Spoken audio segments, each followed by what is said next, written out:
Bonjour à tous et bienvenue sur AutoZone Réunion pour l'essai de ce nouveau trail off-road.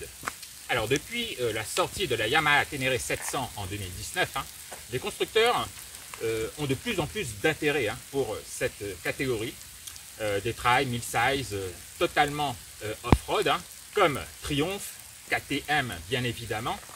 Puis on a vu dernièrement Suzuki arriver avec son V-Strom 800. On a également Aprilia avec sa Touareg. Et ben, c'est au tour de Ducati qui n'avait jamais exploré cette catégorie. La marque, le constructeur italien, arrive avec cette Desert X, bien évidemment. Ducati pousse les curseurs un peu plus loin par rapport à la concurrence, en ce qui concerne le moteur, les suspensions, mais également l'électronique embarquée. Alors, au niveau de la face avant, moi je craque totalement parce que je suis un enfant des années 80-90 et j'étais en admiration devant les monstres du Paris-Dakar.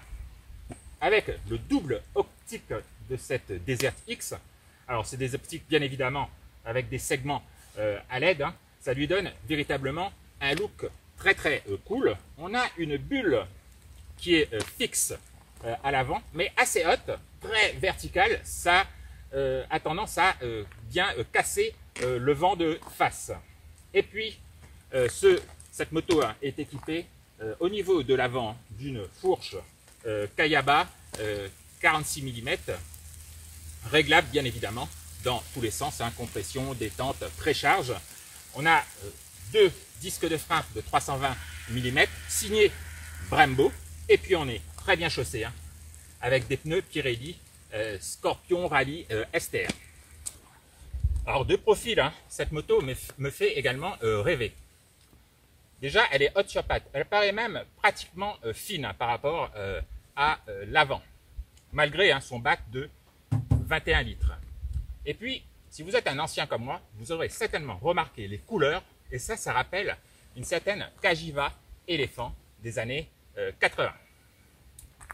Alors, au niveau de cette partie cycle, à l'arrière, c'est pareil, mono, amortisseur Kayaba, réglage, réglable dans tous les sens. On a un simple disque de 265 mm, toujours signé Brembo, avec ABS et frein sur l'angle.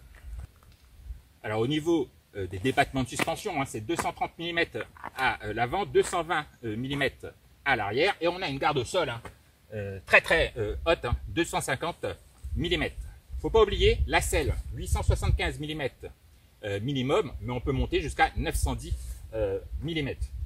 Et puis on retrouve sur cette Desert X le moteur Testa Stretta, si je prononce bien, de 937 cm3, bicylindre en L bien évidemment, avec distribution desmodromique. Ce moteur, si vous êtes un spécialiste de Ducati, vous devez le connaître. Il est monté sur le Monster, également sur la Multistrada V2 et encore deux autres modèles. Alors aujourd'hui, ce moteur sur cette Desert X développe 110 chevaux. Bien évidemment, c'est le plus puissant de la catégorie. Voilà, on va reprendre la route et dans un moment, on vous parlera également de l'électronique embarquée, parce que Ducati est tout de même parti assez loin pour un trail qui se dit totalement off-road.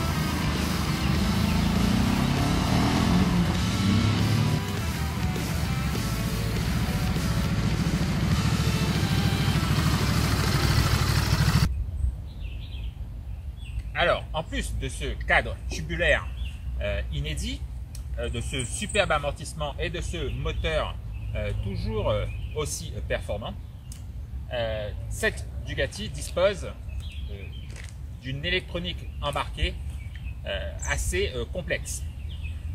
Alors, aujourd'hui, on n'a eu qu'une heure de roulage sur le sec. Ensuite, il a plu.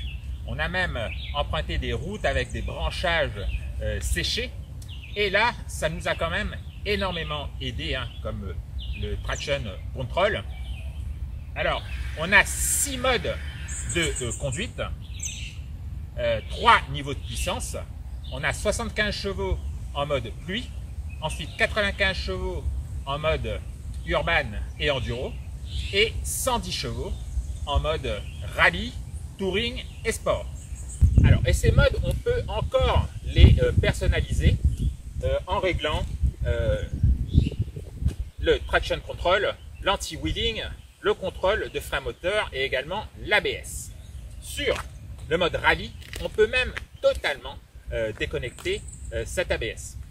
Alors, en plus du confort des suspensions, hein, on dispose d'un embrayage hydraulique suffisamment agréable, et puis la boîte dispose bien évidemment de série du quick shifter up and down.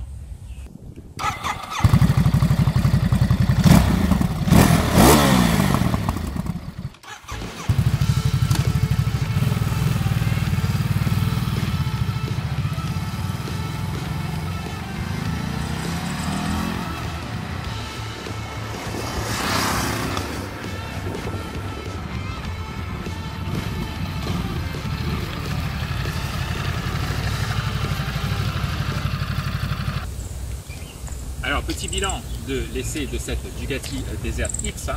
Alors, faite véritablement pour faire du off-road. Alors, qu'est-ce que je dirais? Si elle pesait une trentaine de kilos en moins, ce serait pas mal, mais on ne disposerait pas d'un moteur aussi gros, ce bicylindre en L. Alors, il y a également 2 coloris, une sombre et puis celle-là, blanc nacré avec des stickers type Lucky Strike des années 80. Voilà, c'est celle que je préfère. On a un gros bac à essence, mais au niveau des jambes, c'est assez fin. Donc la moto est assez facile à prendre en main. Et puis, si vous faites véritablement du off-road, peut-être qu'il vaut mieux opter. Il y a un paquet d'accessoires, dont un pare moteur en tube d'acier. Si la moto chute, vous aurez certainement beaucoup moins mal au cœur. Voilà, et puis on a différentes aides à la conduite, différents paramètres. Vous pourrez d'ailleurs vous paramétrer 6 modes de conduite à votre convenance au niveau moteur et les différentes ADAS. Voilà, au niveau du frein, ça assure pas mal. Ça plonge un peu de l'avant, mais ça, vous pouvez régler votre suspension à votre convenance. Par contre, j'ai eu une petite chauffe sous la pluie en descendant. J'ai eu une petite chauffe du frein arrière. Et puis, comme d'habitude chez Ducati, comme ils en offrent toujours un peu plus que la concurrence, eh ben, on aura un tarif assez élitiste, puisque cette moto débute à 21 300 €. Voilà, nous on vous dit à très bientôt sur AutoZone Réunion pour un prochain essai. À bientôt.